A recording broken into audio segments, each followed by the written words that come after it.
Hindi ko recommend na magpalit ka agad kayo na magpalit ng spark plug. At gusto ko lang i-share na dapat din natin pinapabayaan yung physical health natin.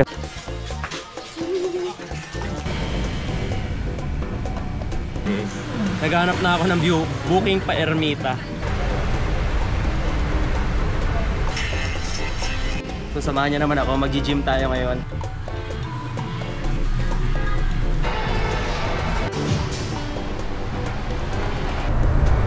Ano to, maambon? Fuck!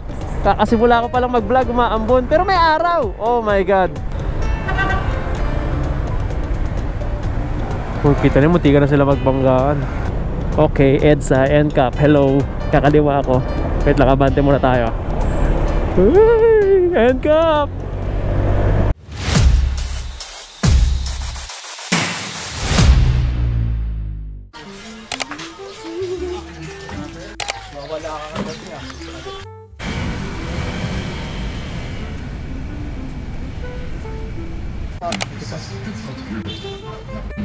So, complete na tayo for today. Let's go to the gym. Pag gantong patapos na ako sa biyahe, naghahanap na ako ng booking pa Ermita. So, nasa Ermita na tayo kasi sa Robinsons, Manila tayo nag-gym. Sa Ermita yun. So guys, itong sa harap ko nakikita nyo si Sir kasi tinamaan niya yung side mirror nung expander sa tapat natin. Buti na lang mabait yung driver ng expander kaya pinagbigyan na siya. Pero guys, please mag-iingat po kayo sa mga singit-singit na ganito. If alam nyo namang alanganin, huwag nyo na ituloy. Actually, bawal nga talaga tayo sumingit sa ganyan. Pero alam natin di maiiwasan. Pero pag alam nyo tatama rin kayo, huwag nyo ipilit pag alanganin. Syempre, ingat na ingat din yung mga may-aring na sasakyan sa sasakyan nila. Tulad ng pag-iingat natin sa motor natin. Kaya guys, maging considerate lang din tayo sa iba at mag-ingat po palagi sa kalsada para hindi tayo makaabala. Welcome to Robinson's Place, Manila. Thank you.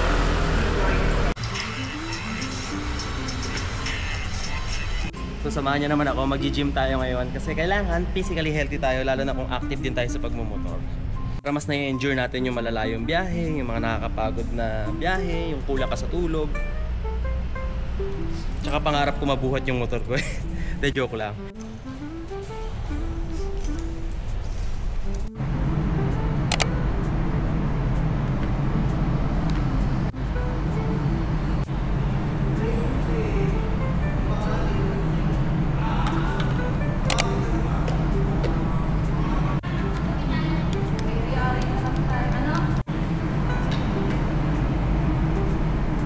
Totoo lang, hindi ako mahilig sa juice, hindi ako mahilig sa mga soft drinks, kahit libre ayoko.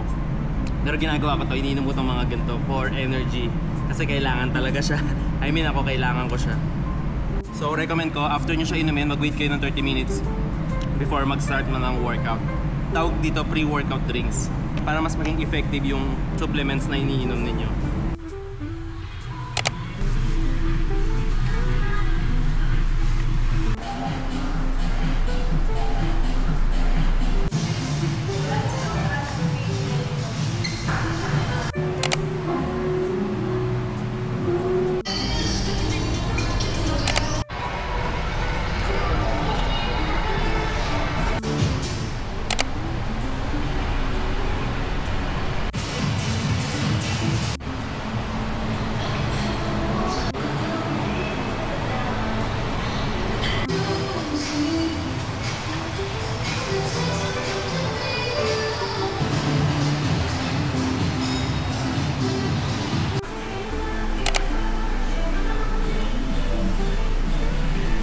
Hi guys, good afternoon and we're back nasa parking lot. And ang gamit nating motor pala ngayon si PCX Black kasi kukunin ko pa lang sa ADV 160 kasi bukas pupunta tayo sa kaibigan natin dahil papa-maintenance na natin si ADV 160.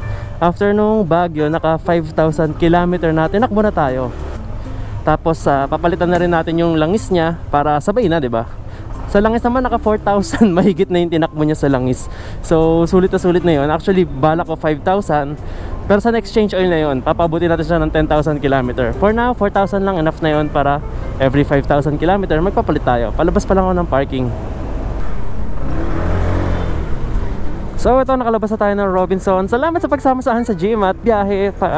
Sinashare ko lang yung day in the life natin, kung paano tayo nakaka-survive sa mahal ng bilihin at mga gastusin dito sa Pilipinas. At gusto ko lang i-share na dapat din natin pinapabayaan yung physical health natin, kasi yung katawan natin yung pinakapuhunan. Yung pag-workout sa gym, hindi lang naman sa physical appearance, kundi yung it's a way din para mabawasan yung depressions nyo, para mas marami kayong energy, tsaka matanggal natin yung mga deadlift fat sa katawan natin, di ba? Kaya sobrang pinopromote ko rin hanggat maaari sa channel natin na yung work-life balance na tinatawag natin. Nagtatrabaho tayo, kumakain tayo ng masarap na pagkain, makikita nyo naman pa nagbabagyo tayo, tapos nagkatrabaho tayo sa Joyride, tapos may relationships, tapos nag-edit din tayo ng video. So alam niyo yun, kailangan marunong tayo sa time management. May mga calendar tayo, may mga plano din yung mga gagawin natin for the day. Pero sa video na to, ang pinaka main topic natin ay si ADV160. Ito na yung unang linis niya ng panggilid. Ito na rin yung second change oil niya. Gaganapin to bukas. So gaganapin yun bukas. Kaya hindi ko muna ginamit si ADV160 kasi si PCX yung ginagamit natin pa nagtatrabaho tayo sa Joyride ang cast. Tsaka ayoko nadagdagan yung layo ni ADV160 kasi mahigit 5,000 na eh. Pero gusto ko naman siya palinis, diba? Kuwawa naman sa ADV, kaya gusto ko pagpahingahin muna since naabot na natin yung certain limit para ipalinis na yung panggilid niya. So may binili rin pala ako na panggilid sa next content na yun. Pag nagpalinis tayo ng gilid, sa paglilinis pala ng gilid kay ADV160, balak ko siyang i-DIY. Tuturuan tayo ni parang Justin. Diba may binili tayo nakaraan na power tool. So gagamitin natin yon. Sa susunod, pag nakabisado ko yung paglilinis ng gilid, i-content ko siya para ma-share natin sa inyo. Magawa nyo rin via YouTube. Kakabisaduhin ko muna siya. Ang maganda ron, same makina sila ni PCX 160. So pag natutunan ko yung kay ADV 160, magagalaw ko rin itong kay PCX 160, di ba? Two birds in one stone tayo. So yun nga, isa-isahin natin yung mga maintenance dito kay ADV 160. Ano to, maambon? Fuck! Kakasimula ko palang mag-vlog, umaambon. Pero may araw! Oh my god, guys. Mapapa-off cam ako saglit ha. Wait lang po. Umaaraw, umaambon. Wala yung silicone ko para sa basang ulan eh. Wait! So yun guys, tumila na yung ulan. Pasensya na, nakat yung video. Nag-teleport tayo bigla dito sa base amin, sa may Sampaloc. So yun nga guys, speaking, let's go back to the main topic sa title natin. Simulan natin sa pinakauna. Simulan natin yung pinakaunang maintenance dito kay ADV160 since saka 5,000 km na tayo. Sa mga nagtatanong, ang una nyo pong gagastusin sa motor, kahit anong motor naman to eh, hindi lang naman kay ADV160, ayun lang is. Normally, sinasabi ng Honda palagi 500 to 1,000. Ako guys, nagpalit ako nung 1,000 km na. Nung bago ko sa pagmumotor, every 500 nagpapalit na ako. Pero ngayon, kasi sayang yung 500 km na pwede mo pang i-consume, di ba? So, para sa akin, recommend ko, if ako po tatanungin nyo, na sa 1,000 km na kayo magpalit, parehas lang din naman, para at least masulit nyo yung 500 km na mawawala, di ba? Pangalawa, after nyo magpa-change oil, ngayon, so ngayon, share ko lang na may iba-iba tayong pananaw sa pagpapalit ng langis. Sa iba 3,000, sa iba 2,000, sa iba 1,500, sa mga sobrang selan 1,000. Ako po as a rider, sa mga experience ko sa motor, nandito ngayon si Shell Long Ride. Ito po yung langis na bagong gamit natin, and nagpapalit ako sa kanya every 5,000 km. Layo, no? Gulat kayo siguro bakit 5,000 km. Kasi tinry ko po siya. Actually, nasa picture ng Shell Long Ride na up to 6,000 km ang kanilang sinasabi.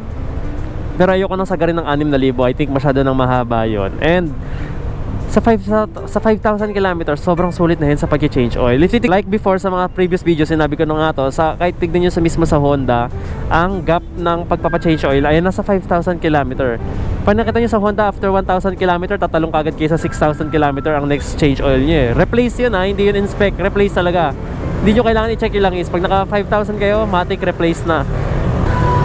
So ngayon, ako, ginagawa ko, every 5,000 din talaga ako nagpapalit sa Shell Long Ride. Pero dati talaga maaga ako nagpapalit 1,500, 2,000, umabot ng 3,000. Sa Motul 3,000 ako umabot doon. Pero ito sa Shell Long Ride, tinaabot ko na siya ng 5,000. So ngayon, after sa langis, ano nang next nyo na maintenance sa motor. Ang next na maintenance po natin sa motor guys, yung inyong panggilid. Ngayon si ADV 160 nasa 5,000 na siya mahigit. At bukas, dadaling ko na siya sa tropa natin, si Justin, para ipa-DIY. Papalinis ko yung gilid sa kanya kasi gusto kong matutunan. Gagawin ko na siya ng content in the future pag kabisado ko na yung paglilinis ng panggilid. So, kung magpapalinis po kayo sa mga tabi-tabi, nasa 300 to 500 pesos po yan.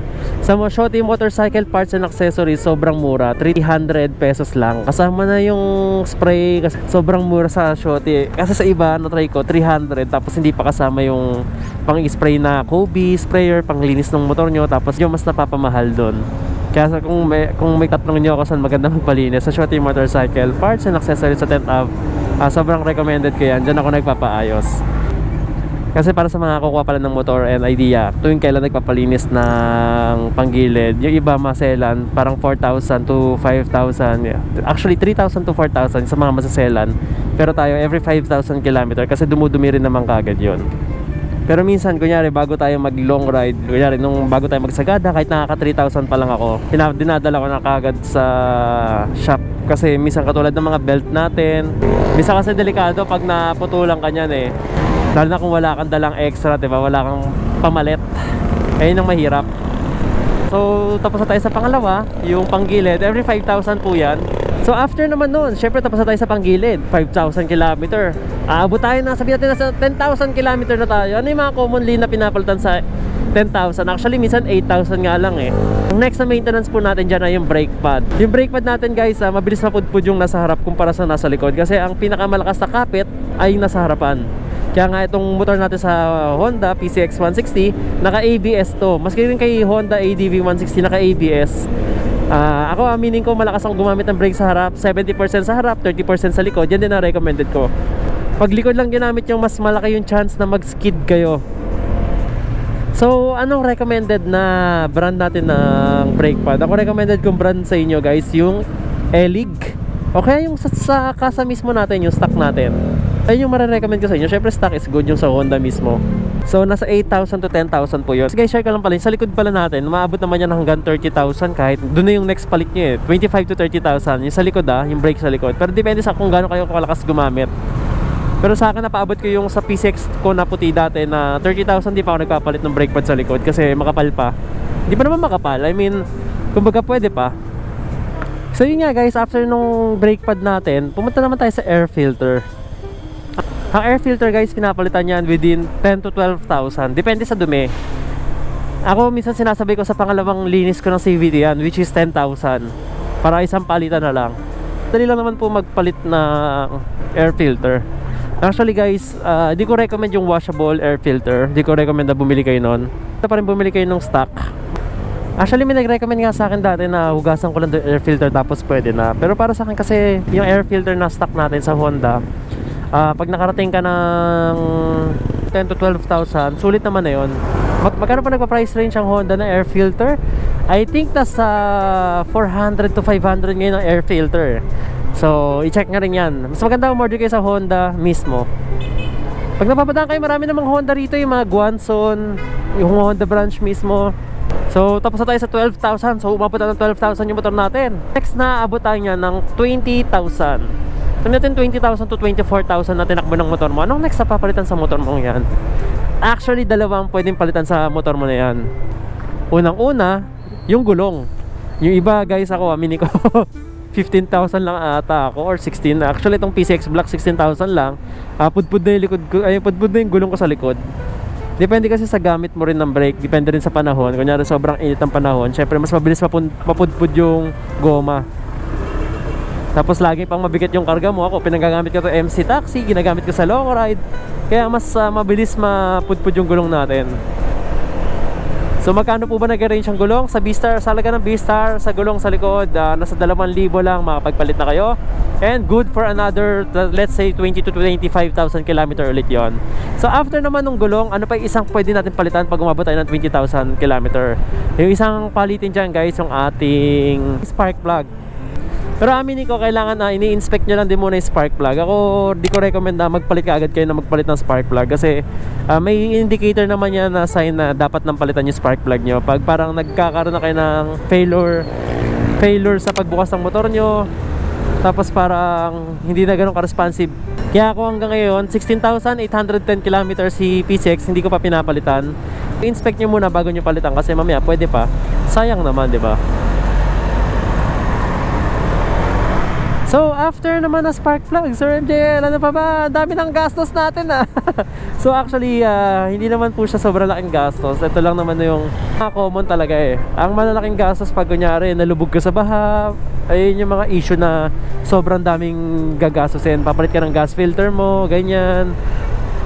Mamaya magpalit ka pa ng battery. Kita niyo, munti ka na sila magbanggaan.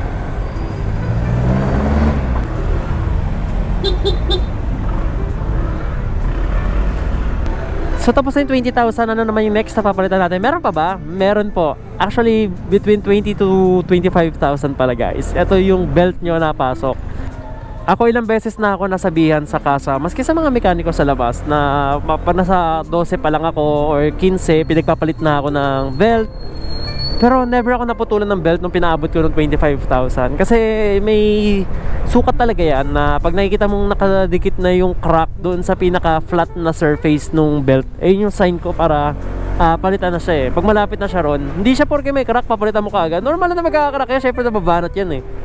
Yung iba ang aga-aga magpapalit eh. Try nyo sa iba, alam nyo yan pag nagpapalinis kayo minsan. Which is okay naman yung sinasabi nila. Pero syempre, in the end, kayo pa rin ang last call dyan. Kaya ako, recommend ko, magpalit na lang kayo ng belt pag nakaabot na kayo ng 20 to 25,000. Sarado ba rito? Sarado pala dito. Boss, sarado ba rito? Kaingin Road. Ano na lang? Oh shit, here we go again. Thank you po. So yun nga, yung pagdating sa belt nyo, ano Sir MJL, meron pa ba? Ang dami na ata ng mga maintenance Meron pa po. Actually ito guys, yung sa ball race pala, ito kasi depende sa road condition na dinadaanan nyo sa motor. Itong ball race natin, pinalitan natin ng 6,000 km. I think common sa Honda na pinapalitan to. Yung ball race natin guys, depende kung matigas na yung manubela ninyo. Doon na lang kayo magbase. Doon na lang kayo magbasehan kasi medyo masakit din to at madugo. Sa Shoti Motorcycle Parts and Accessories, kasama na yung labor and pyesa. Nakuha natin siya sa 2.5, discounted na yon. Kaya if gusto nyo magpagawa, ito yung living proof. Ang ganda ng performance kayo ni PCX 160. Kasi nung nakaraan, sobrang lala. Ngayon kay ADV 160, okay pa naman siya so far. Pero kinakabahan naman kasi si ADV 160 lagi nating nasasabak sa long ride. Yung mga dinadaanan niya talaga matatagtag. Kasi doon nasisira yung ball race eh. Medyo sensitive din yun eh. Pag may mga biglaang lubak kayo, tapos yun nga, matagtag yung kalsada, isasabay nyo na rin yung repack nyo sa harap nyo. Yung repack ng front shock suspension ninyo, doon na siya sinasabay. Tapos, ano pa ba? Sorry MJL, meron pa ba? Kamusta naman yung battery? Sa battery guys, actually up to 3 years to.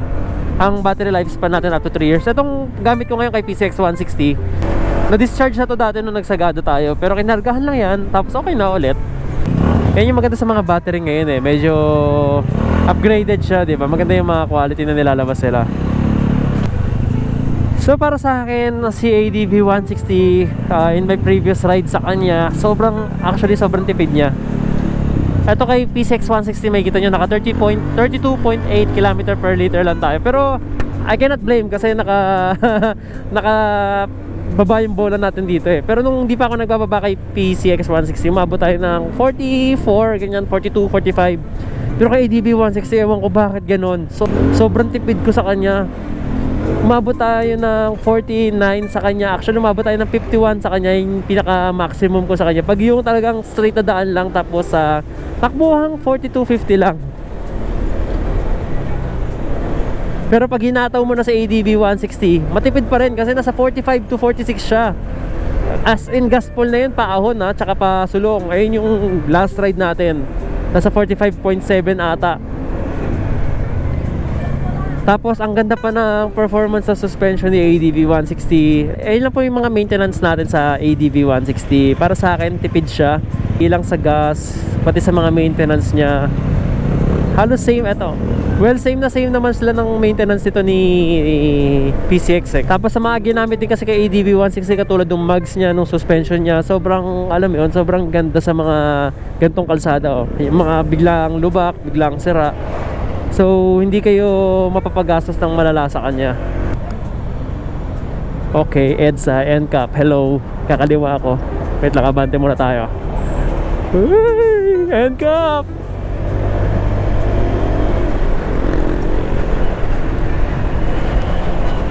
Well, so fortunate ko pala yung page sa LTO. Wala pa naman tayong violation.